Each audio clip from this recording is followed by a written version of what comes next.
여러분 안녕하세요. 네.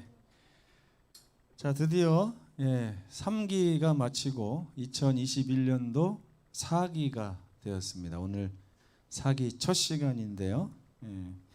4기 교과의 제목은 신명기인데 그냥 신명기라고 하지 않고 신명기 속에서 현대 우리가 살아가는 데 있어서 꼭 필요한 어떤 진리를 찾아내는 그런 시간을 가져보려고 이렇게 제목이 나와 있는 것 같습니다.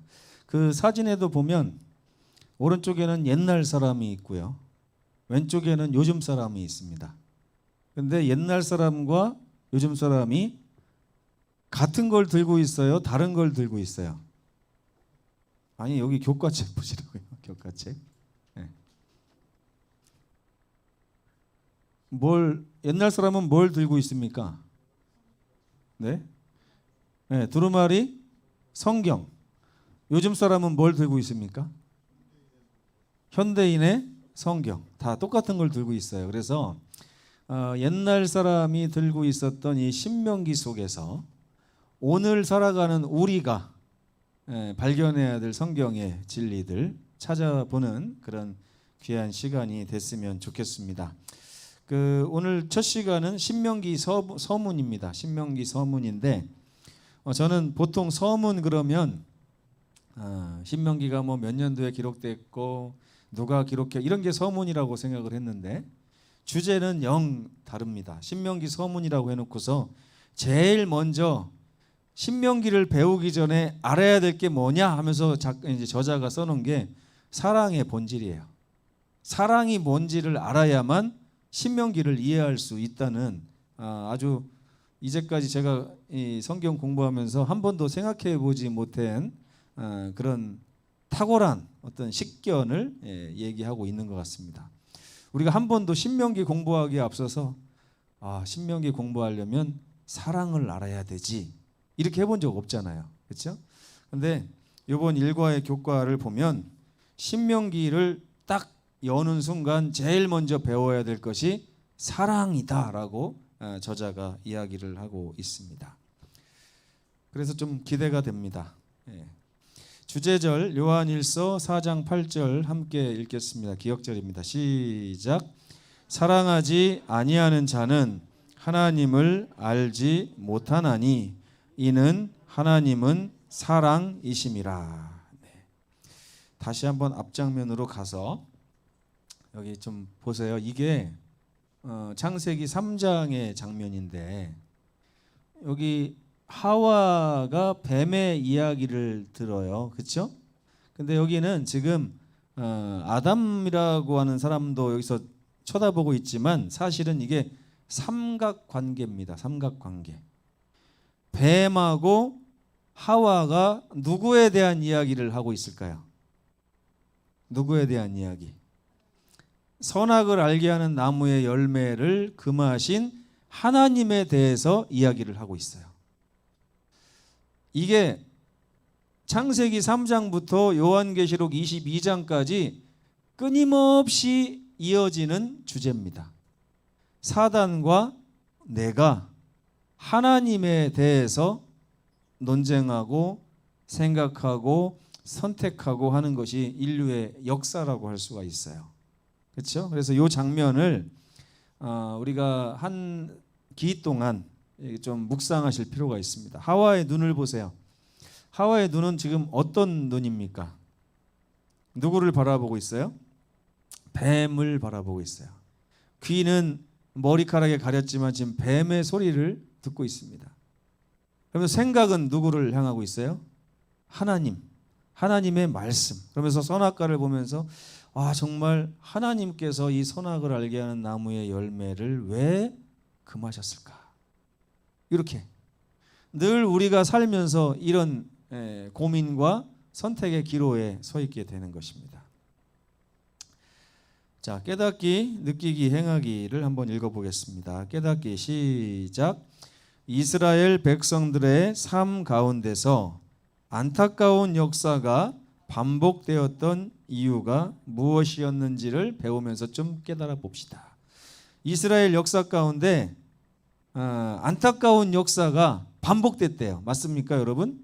예, 성경의 구약 성경을 쭉 보면 계속해서 반복적으로 일어나는 일이 배도입니다. 배도. 예. 우리는 어때요? 우리의 삶은 만약에 여러분의 삶이 성경에 기록돼 가지고 후세에 한 2000년 후에 누군가가 읽는다고 생각을 해보십시오. 그 당시에 2021년에 문재인 대통령 때에 대한민국이라고 하는 나라에서 나담자라고 하는 여인이 있었는데 이 여인이 어떻게 살았다. 그러면 그 여인의 삶을 보면서 하나님께서는 후대 사람들에게 어떤 교훈을 주고 싶어 하실까? 이건 우리가 생각해 볼 필요가 있는 거 아니겠어요? 가끔 그런 얘기를 해요. 오늘 우리가 살아가는 이 역사는 성경에 기록되지는 않습니다. 그러나 하늘에 가면 우리들의 이 살아있는 역사가 우주 거민들에게 다 알려지게 될 것입니다. 어떤 과정을 거쳐서 어떤 선택을 했고 어떻게 하나님과 사랑하는 관계 속에서 믿음을 가지고 주님을 붙잡았는지 하는 이야기는 영원한 시간을 두고 우주에 다니면서 우리가 간증의 주제가 된다 그랬어요. 여러분은 어떤 간증을 하실 생각이십니까? 어떤 간증? 그때 내가 누구 멱살을 잡고 주먹으로 때렸는데 그러면서 이런 간증을 하시겠어요? 느끼기 시작. 참된 사랑을 바탕으로 한 자발적인 순종을 기대하시는 하나님의 마음을 느껴본다. 네. 그래서 우리가 오늘 참된 사랑에 대해서 좀 배우고 시작을 해야 되는 것입니다. 이 참된 사랑에서 시작된 순종이 아닌 것은 하나님께서 즐겨하지 않으신다는 거예요. 잠시 후에 제가 예화를 하나 드릴 텐데 행하기 한번 읽어보겠습니다. 시작. 이스라엘 백성들의 실수를 반복하지 않기 위해 그들과는 다른 길을 선택한다. 네. 제가 요거에 좀 동의하기가 좀 어렵습니다. 요 말은 굉장히 좀 동의하기가 어려워요. 물론 필요한 말인데 여기서 우리가 한 단계 더 나아가야 된다고 생각을 해요. 이게 무슨 말인가 하면 자 제가 정장로님을 한번 예로 들어볼게요. 최영재 집사님하고 안성현이라는 사람이 있습니다. 그렇죠? 장로님 댁에 사위예요. 사위. 그리고 정연주라고 하는 여인이 있어요. 둘 다 명절 되면 집으로 옵니다. 그렇죠? 와서 둘 다 이 두 사람 모두에게 정장로님 네 분은 부모예요. 그죠? 부모. 그 안성현 형제에게는 어떤 부모냐면 장인과 장모예요. 그러니까 장가라고 하는 얘기는 처가라는 얘기잖아요. 그러니까 처가에 있는 부모라는 뜻이죠. 그리고 우리 정연주 자매에게는 거기가 친가가 됩니다. 친가가 돼서 친아버지, 친어머니가 되는 거예요. 두 사람 다 자식으로서의 도리를 합니다. 그렇죠? 근데 이 사위가 하는 자식 노릇하고 친딸이 하는 자식 노릇은 같을까요? 다를까요? 네? 다르죠. 여러분 한번 상상을 해보세요. 다르잖아요. 저가 지금 결혼한 지 꽤 됐는데도 우리 집 갔을 때하고 처가에 갔을 때 부모님을 대하는 그게 좀 달라요. 어떻게 다르냐면 저는 우리 장인 장모님한테 좀 잘해드리려고 노력을 합니다. 마음으로부터 좀 넉넉하게 이렇게 해드리려고 하고 근데 그 동기가 어디 있나를 좀 생각해 봤어요. 동기가 뭔가. 제가 우리 장인 장모님한테 잘 못해드리면 첫째로 우리 부모님이 욕을 먹게 돼 있어요. 그죠? 우리 부모님이. 둘째로 또 누가 욕을 먹어요? 제가 욕을 먹게 돼 있어요. 제가. 그게 제 마음의 동기더라고요. 동기. 그 동기가 바로 이 행하기에 나오는 이 선택이라고 하는 말하고 좀 비슷한 것 같아요. 그래서 내가 하나님을 섬기는 사람으로서 이성적으로 판단을 해보니까 하나님의 말씀을 순종하고 하나님의 말씀대로 사는 선택을 하는 것이 참 중요하구나 이렇게 느끼는, 마치 사위가 부모님에게 어떻게 할까를 고민하는 그런 선택지인 것 같다는 거예요. 그런데 사실 하나님께서 우리에게 바라시는 그런 순종과 섬김은 어떤 거냐면, 사위가 부모에게 하는 게 아니라 내 딸이 부모에게 하는 것과 같은 사랑을 하나님이 원하신다는 걸 제가 깨닫게 됐어요. 네. 저희 장모님이 쓰러지셨어요. 2년 전에. 제가 목사잖아요. 갑자기 이런 생각이 들더라고요. 인생이 다 그런 거야. 네. 쓰러지시니까 마음이 좀 슬프기도 하고 안 됐기도 하고 막 그런데, 어차피 하나님이 사람을 다 그렇게 창조하셨고 지금 사람의 운명이 누구나 아플 수 있고 누구나 이렇게 이성적으로 생각이 되면서 저는 그런 마음에 약간 우울하기도 하고, 저희 집사람 보면서 아이고 참 얼마나 마음이 아프 이렇게 생각을 했는데, 저희 집사람 입장에서는 어때요? 그런 생각이 아예 안 나요. 아예 안 나고 우리 엄마밖에 안 나. 그러니까 하나님께서 우리에게 바라시는 그 순종은 자발적인 참된 사랑에서 나오는 자발적인 순종이에요. 우리 하나님, 내가 우리 하나님을 기쁘시게 해야지. 예? 단지 사위가 이렇게 안 하면 구원 못 받을 것 같은데, 하나님이 싫어하실 것 같은데, 내 체면이 내가 교인인데 이렇게 해서 되겠는가? 내가 목사인데, 이거는 전부 다 사위가 생각하는 효도예요. 맞습니까? 근데 딸들은 그렇게 생각하지 않습니다. 딸들은 와서 그냥 어떻게 우리 아빠 엄마 어떻게 하면 더 편할까? 우리 엄마 아빠 어떻게 하면 더 행복할까? 우리 엄마 아빠가 어떻게 하면 더 기뻐할까? 이런 걱정을 하잖아요. 자기가 못 먹어도 누구는 더 먹기를 원해요? 네, 사랑하는 존경하는 우리 부모님은 더 잘 해드리고. 제가 명절 때마다 이렇게 왔다 갔다 하면서 성경을 안 배웠으면 나는 과연 어떤 생각을 하면서 인생을 살아갈까 하는 그런 생각을 할 때가 있습니다. 이 성경의 내용은요, 딱 읽는 순간부터 너무나 고상하고, 그래 사람이 이런 거지, 하나님께서 우리를 얼마나 옳은 길로 바른 생각 가운데로 인도하시려고 하는지 이 써있는 성경 보면, 이 성경 없이는 우리가 과연 정답을 찾을 수 있을까라고 하는 생각도 해봅니다. 그렇죠? 그러니까 오늘 이제 신명기를 통해서 우리가 처음으로 배워야 될 게 뭐냐면, 도대체 우리가 입으로 사랑하는데, 만약에 안성현 우리 형제에게 당신은 장인 장모님을 사랑하십니까? 그럼 물어보면 뭐라고 대답할까요? 네? 뭐라고 대답할 것 같습니까? 예라고 하겠죠? 근데 그 예하고 연주 씨한테 물어봤을 때 엄마 아빠 사랑해요? 하면 연주 씨가 예 하는 거하고 장모님이 캐치가 돼요? 안 돼요? 그게 당연히 되죠. 그리고 사위한테는 딸이 사랑하는 그 자발적 순종까지 바래요? 안 바래요? 우리가 안 바래요. 사위한테는 어느 정도 바라냐면 남들이 하는 만큼, 그저 도리로서 하는 만큼만 우리가 바라게 되는 거죠. 사위니까. 며느리한테도 마찬가지인 것 같아요. 며느리한테 너는 왜 우리 딸처럼 나한테 안 해주냐 이렇게 말할 수 있습니까? 그거는 정말 말이 안 되는 거잖아요. 그죠? 네. 사위한테 왜 우리 아들만큼 너는 못하냐 이렇게 못하는 거예요. 근데 여러분, 하나님을 섬기는 방법도 이렇게 두 가지로 나눠지는데, 사탄은 계속해서 하나님한테 우리가 잘해라 합니다. 근데 그 잘해라 하는 것이 네가 딸이기 때문에 잘해라 이게 아니라, 너 사위로서 이 정도는 해야 돼 하고 우리를 유혹할 때가 많아요. 1687년에 사과가 하나 떨어졌습니다. 그 떨어지는 사과를 보면서 아이작 뉴턴이 영감을 얻었어요. 만유인력. 이게 무슨 말이에요? 일만 만자에다가 있을 유자에다가 끌어당길 인자에다가 힘역자잖아요. 그죠? 이 지구상에 존재하는 모든 것에는 끌어당기는 힘이 있더라라고 하는 이론이 법칙이에요. 법칙. 이거를 영어로는 Universal Gravity라고 합니다.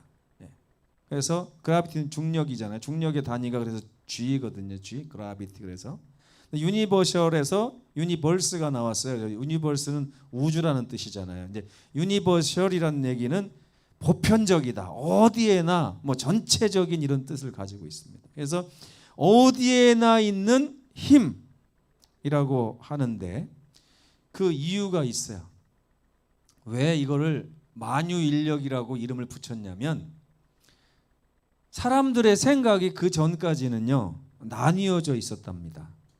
어떻게 나뉘어져 있었냐면 하늘 전체에 움직이는 이 우주에서 나타나는 힘과 어떤 법칙과 이 지구상에서 일어나는 힘의 법칙은 별개다, 다르다. 하늘과 땅은 엄연히 구별이 있다 이렇게 생각을 했다는 거예요.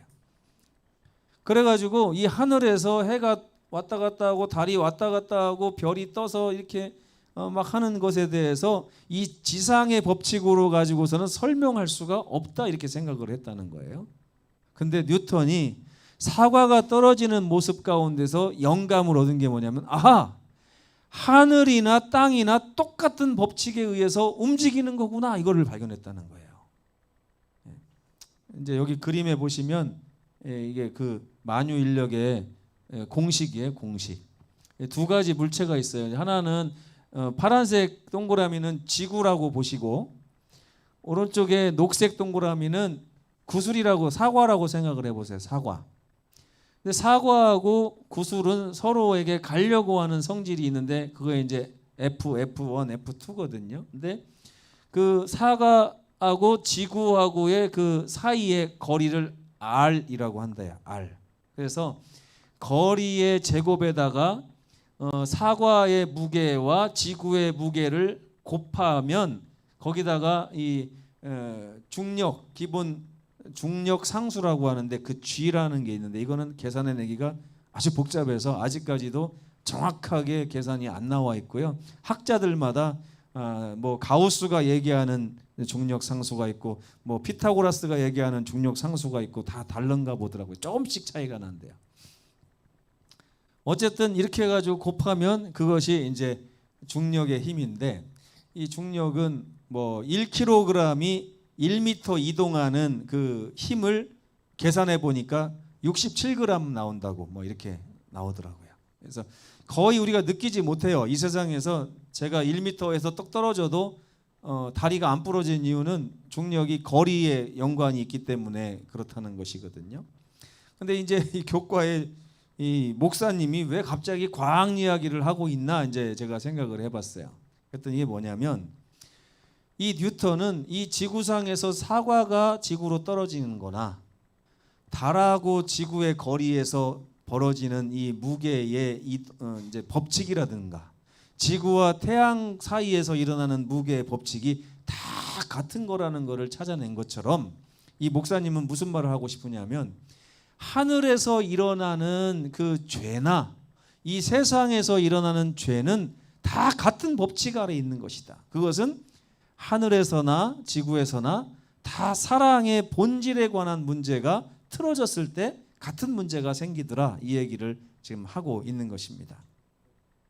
그러니까 죄의 법칙은 뉴턴의 만유인력의 법칙처럼 이 세상에서나 저 하늘에서나 죄의 법칙은 늘 같은 거라는 거예요. 죄라는 것은 우주를 다스리시는 하나님의 법칙이 사랑이신데 그 사랑을 잘못 행사하는 것을 죄라고 한다는 거예요. 잘못 행사하는 것을. 그래서 여러분 오늘 우리는 뭘 배우는 거냐면 사랑의 본질이라는 게 무엇일까? 뭘 사랑이라고 하는가? 그리고 이 우주가 어떤 법칙에 의해서 다스려지고 있는가 하는 것을 지금 찾아내는 것입니다. 이 시간에. 여러분 이 우주에서 일어나는 이 통치의 법칙과 우리 가정에서 일어나는 통치의 법칙이 꽤 비슷합니다. 마치 만유인력의 법칙처럼 꽤 비슷해요. 그러니까 요한일서 4장 8절에 보면 요한이 하나님은 사랑이시라 이렇게 써놨어요. 하나님은 사랑이시라. 근데 요한이 이렇게 말하지 않았어요. 하나님은 사랑을 하시는 분입니다. 하나님은 사랑을 드러내 보이시는 분입니다. 하나님은 사랑의 표시와 같은 분입니다. 이렇게 하지 않으시고 요한은 하나님 is 사랑이다. 이지라고 하는 말은 뭐예요? 네 꼴이잖아, 네 꼴. 하나님 자체가 그대로 사랑이고 사랑 자체가 하나님이다. 그러니까 사랑의 본질은 뭐냐면 하나님을 사랑이라고 그래요. 하나님이 하시는 통치의 방식을 사랑이라고 하고 하나님이 우리를 대하시는 방법을 사랑이라고 하고 하나님이 존재하는 모양 자체를 사랑이라고 하는 거예요. 그게 바로 하나님의 본질입니다. 그래서 하나님은 과연 어떤 분이신가라고 하는 것의 정의가 사랑입니다. 그래서 하나님 어떤 분이에요? 하나님은 사랑이시지. 사랑이 뭔데요?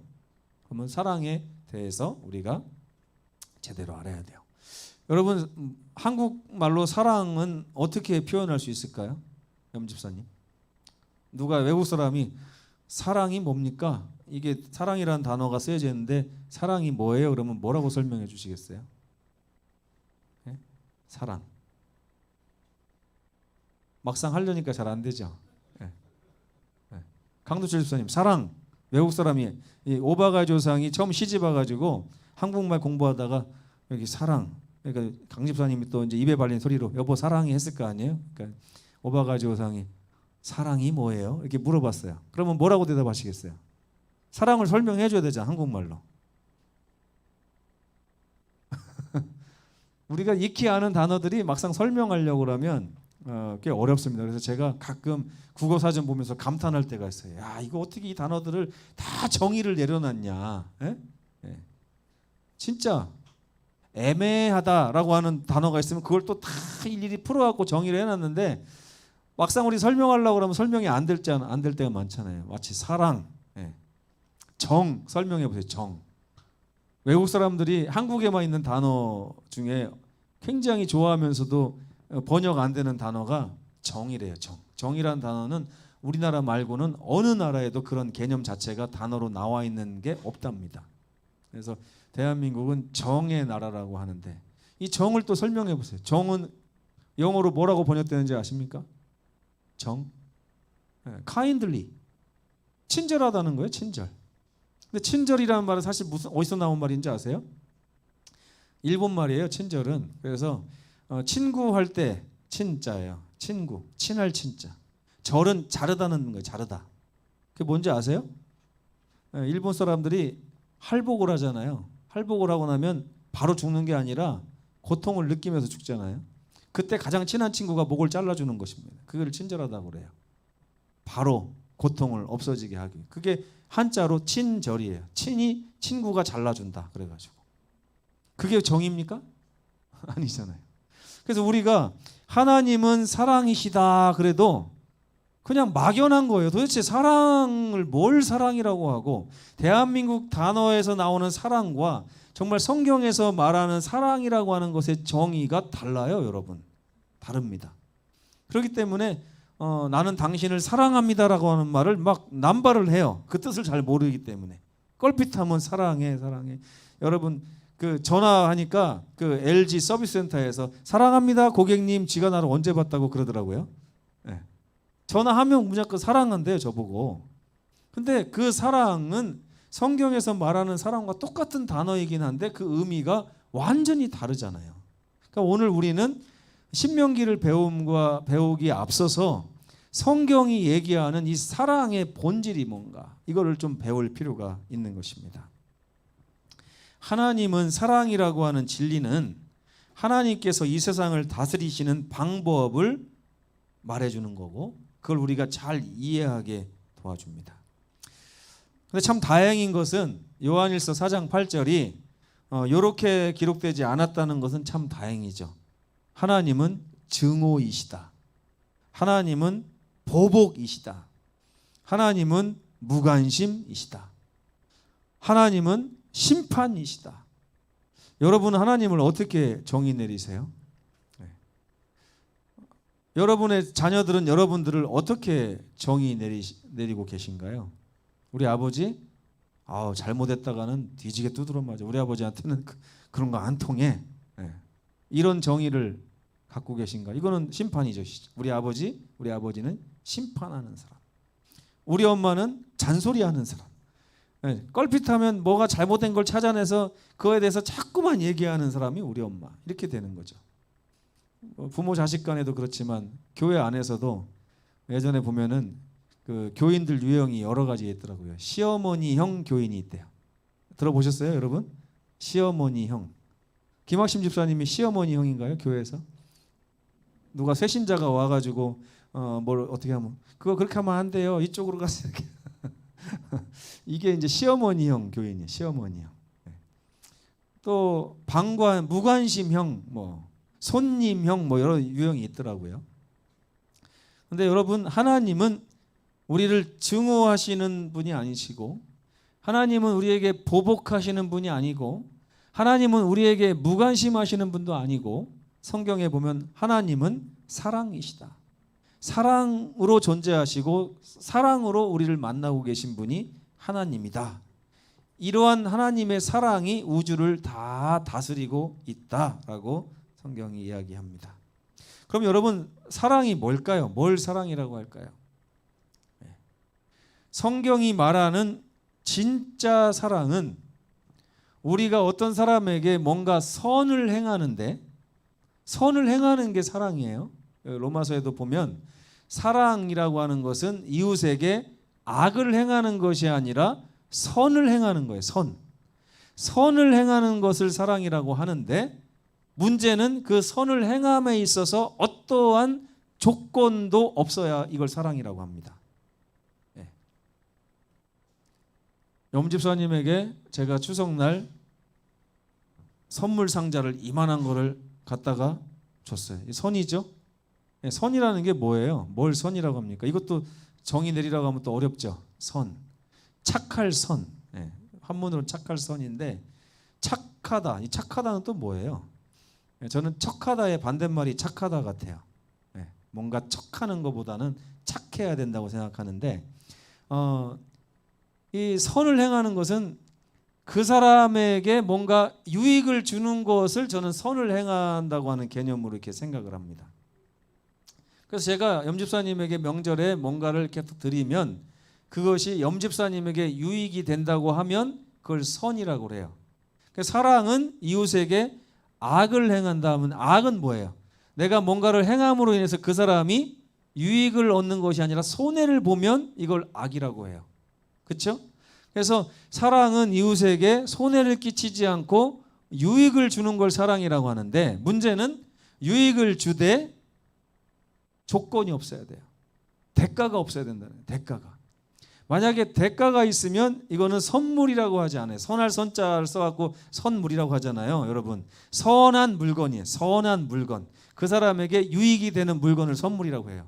근데 이거를 선물이라고 하지 않고 어떤 조건을 바라고 있을 때는, 대가를 바라면 뇌물이라고 합니다. 뇌물. 그렇죠? 물건의 성질 자체가 완전히 바뀌는 거잖아요. 근데 성경적으로 사랑 중에서 이 진짜 사랑이라고 하는 개념은 뭐냐면, 선을 행하되 아무 조건이 없어야 돼요. 조건이. 여러분, 이런 사랑 어디서 찾을 수 있습니까? 하나님께서 우리에게 행하시는 사랑이 이 사랑인데, 세상에서는요, 특별히 부모님, 그 중에서도 아빠가 아니라 엄마가 자녀에게 하는 그 선한 행동이 진정한 사랑 같아요. 저는 약간 나중에 좀 받을 생각이 좀 있어요. 나중에 지금 잘해주고 나중에 우리 단어가 잘 돼서 성공도 하고, 뭐 이제 제가 늙고 나면은 뭔가 이제 용돈 좀 더 보내주고.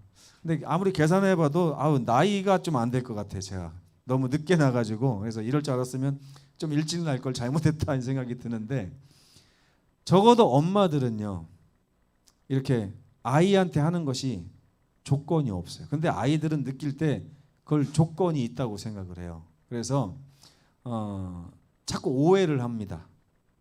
근데 엄마가 아이에게 너 이거 많이 먹어, 왜 버섯을 안 먹니? 막 이렇게 얘기하면서 막 화를 낼 때도 있잖아요. 근데 화를 내는 것 자체에도 그게 악이 아니잖아요. 왜? 누구의 유익을 위한 거니까. 자식의 유익을 위한 거니까. 단지 그 자식은 그걸 어떻게 느껴요? 유익으로 느껴요? 아니면 손해로 느껴요?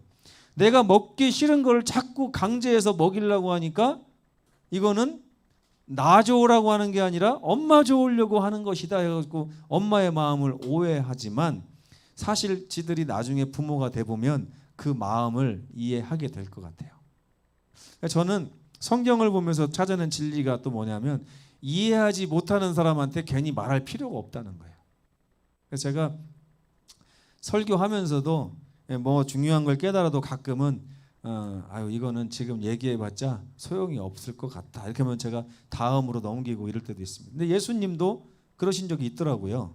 지금은 너희에게 말하지 않는 것이 유익하다 이렇게 하면서 이해하지 못할 거다. 근데 자녀들에게도 마찬가지인 것 같아요. 저 녀석들이 지네가 다 똑똑하다고 생각하고 하지만 부모가 자식들에게 뭔가를 강요하고 권고하고 막 그쪽으로 이끌고 안 따라오면 화를 내면서까지 막 따라오게 하려고 하는 그 부모의 그 심정을 자식들은 늘 오해하고 있는 것 같습니다. 어쨌든 하나님께서 우리에게 가지고 계신 그 사랑이라고 하는 것은요 100%가 우리를 위한 거예요. 네. 여러분 교회 나오라고 하나님이 말씀하시면 그건 하나님 좋으려고 하는 거예요? 우리 좋으라고 하는 거예요? 하나님 좋으려고 하는 게 아니라 우리에게 유익이 되는 것이죠. 10분의 하나를 구별해서 하나님께 드려라. 이거 누구 좋으려고 하는 거예요? 네? 우리 좋으라고 하는 거예요. 근데 여러분 그런 생각 드세요? 안 드세요? 갑자기 땅을 5천만 원에 사가지고 팔았더니 6억에 팔아가지고 한 5억을 벌었어요. 그랬더니 하나님이 10분의 1을 내놓으래. 그러면 5억 중에서 5천만 원 하나님께 드리려고 그러면 아 이게 나의 유익을 위해서지 이런 생각으로 드려지나요? 그때는 사위의 심정으로 돌아가죠. 그죠? 이거 안 내면 혼날 것 같고 하나님의 법칙이 아닌 것 같고 그러면서 딱 내고 나면 내가 이 정도의 믿음을 갖고 있는 사람이야. 그러면서 내가 11금 5천만 원 냈어. 이렇게 생각하잖아요. 그렇죠? 그런데 정말 하나님께서 우리에게 행하시는 모든 말씀, 권고, 명령 이런 것들은 하나부터 100까지 전부 다 우리의 유익을 위해서라는 것을 믿는 것이 믿음입니다. 그게 순종이에요. 근데 여러분 하나님께서 하신 말씀 중에 마음에 안 드는 말씀 있어요? 없어요? 살다 보면 꺼려지는 거 있습니까? 없습니까? 예? 있어요. 왜 없겠습니까? 있죠. 근데 그럴 때에 우리가 적어도 사위와 같은 심정으로라도 선택을 해야 된다 저는 생각을 해요. 왜 성경에 보면요 자꾸만 우리에게 딸의 심정으로 아버지를 섬기라고 하는 말보다는 사위가 어떻게 하나님께 해야 될 것인가를 강조하는 말이 더 많은 것 같아서 제가 좀 슬프거든요. 근데 왜 그런가 봤더니 우리가 딸의 심정을 느낄 때까지 기다릴 여유가 없으신 것 같아요. 네. 일단은 사위가 돼서 섬겨보고 그런 다음에 가깝게 하나님을 섬기다 보면 야 하나님은 나를 친딸처럼 생각하시는데 나는 하나님을 장인으로 생각하고 살았구나 이렇게 느낄 때에 더 나중에 가까워질 수 있는 기회가 생길 거라고 저는 생각을 합니다. 하나님께서 하늘과 땅에 사랑할 수 있는 능력을 갖춘 존재를 창조하신 것이 창세기 1장의 기록인데 사람은 원숭이랑 다릅니다. 왜? 이 하나님의 사랑을 이해할 수 있고 순종할 수 있고 흉내낼 수 있는 그런 이성적인 지적인 능력을 가지고 있어요. 그래서 사람이 제일 잘하는 게 뭐냐면 아무리 못 배우고 무식한 사람도 뭘 아는지 아십니까? 진짜 사랑을 구별해낼 수 있는 능력을 갖고 있어요. 여러분 효빈이에게 몇 점 정도 따고 계십니까 지금? 효빈이가 여러분들을 이렇게 느낄 때에 다 똑같이 느낄까요? 아니면 다 다르게 느낄까요? 제가 보면 효빈이도요. 누가 자기를 사랑하고 누가 자기를 이뻐하고 누가 자기를 용납하고 누가 자기를 용서하는지 다 알더라고요. 그러니까 사람인 거예요. 그러니까 효빈이가 세상에서 자기를 가장 사랑하는 사람이 누구라고 알아요, 몰라요? 알아요. 그게 사람이에요. 그러니까 하나님께서 사람을 창조하셨을 때 진짜 사랑을 구별할 수 있는 능력을 애초부터 주셨어요. 그래서 사람은 어떤 신앙을 해야 되냐면 진짜 사랑에 관심을 갖고 진짜 사랑을 받아들인 후에 진짜 사랑으로 반응하는 그런 모습으로 하나님을 만나야 됩니다. 이게 영생의 모습이에요. 신명기는 계속해서 영생과 이걸 연관짓습니다. 사랑과 영생. 사위로서 살아라. 야, 이거 정말 쉽지 않은 것입니다. 제가 결혼하고서 저는 김은영하고만 살면 되는 줄 알았어요.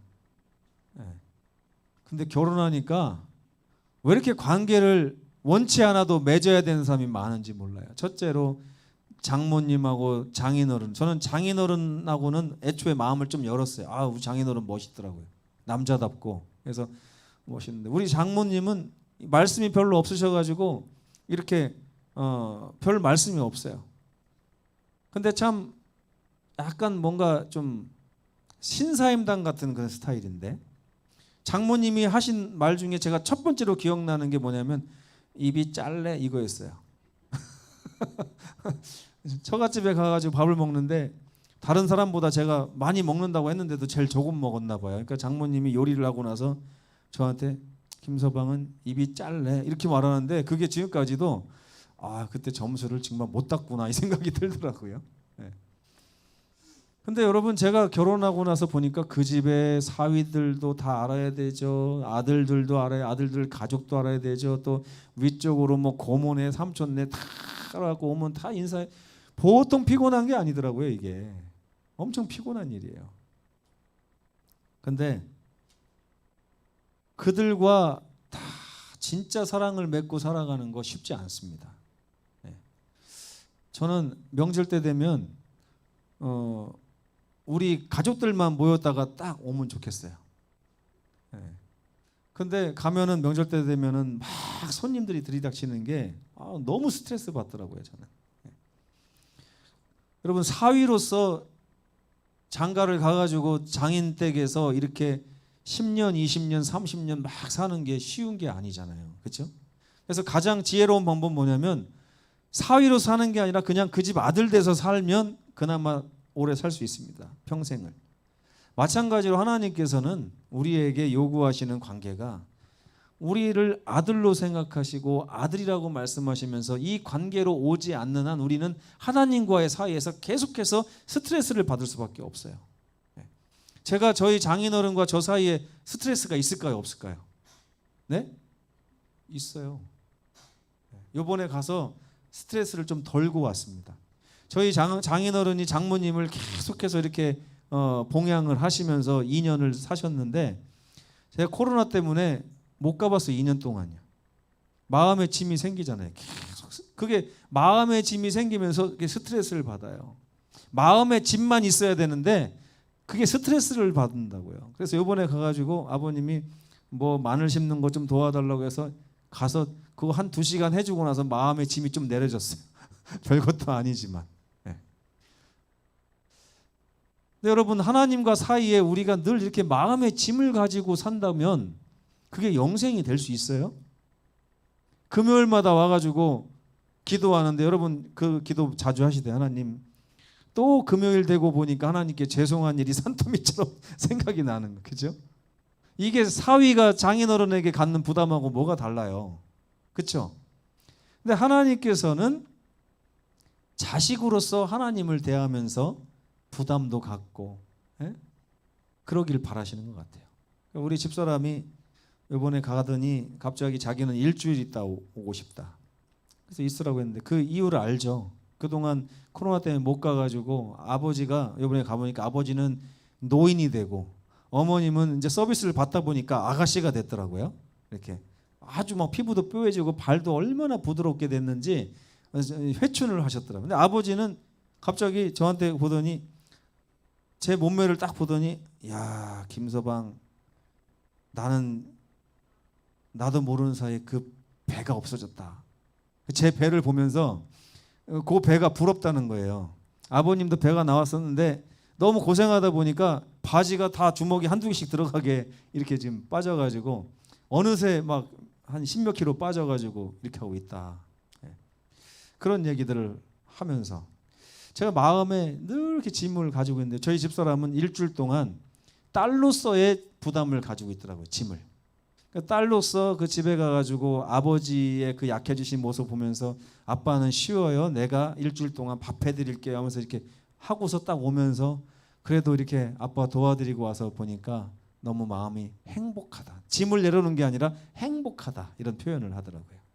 그러니까 하나님께서 우리에게 바라시는 것은 사위로서 어떤 의무적으로 뭔가 조건적으로 이렇게 하나님께 행하는 이런 행동들에 대해서는 하나님께서는 늘 안타까운 마음을 가지시고 친딸처럼 정말 사랑하는 관계 속에서 조건 없이 나의 유익보다는 하나님의 유익을 위해서, 나의 유익보다는 형제의 유익을 위해서, 나의 유익보다는 우리 부모님의 유익을 위해서 이렇게 마음을 쓰는 이 사랑을 간직한 관계가 진정으로 영생에 들어갈 때 필요한 참 진짜 사랑이라는 것을 이 신명기를 통해서 우리에게 알려주시고 싶어 하시는 것 같습니다.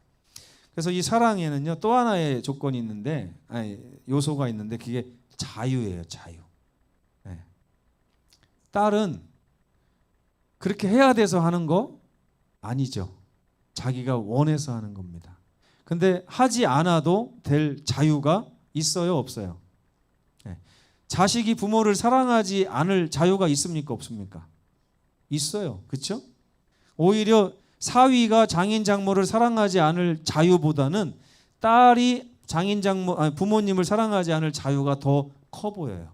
그럼에도 불구하고 그 자유 가운데서도 자발적으로 아버지에 대한 사랑, 엄마에 대한 사랑을 드리는 것을 하나님께서는 이 진정한 순종, 사랑의 순종이라고 말씀을 하고 있는 것 같습니다.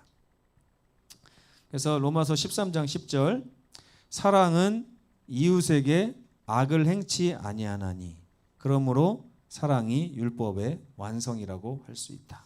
율법은 다른 얘기가 아니라 나보다 내 형제, 나보다 내 이웃, 나보다 하나님의 유익을 위해서 내 자신을 내려놓고 양보하고 헌신하는 것을 사랑이라고 하는 것입니다. 근데 지금 누가 그렇게 하고 계시다고요? 우리를 향해서 하나님께서 그렇게 하고 계시다는 거예요. 우리가 자녀에게 그렇게 하고 있듯이 하나님께서는 그 부모보다 더한 사랑으로 오늘 저와 여러분에게 그렇게 대하시고 계시다는 거예요. 단지 우리가 하나님의 마음을 자꾸 오해하고 있을 뿐입니다.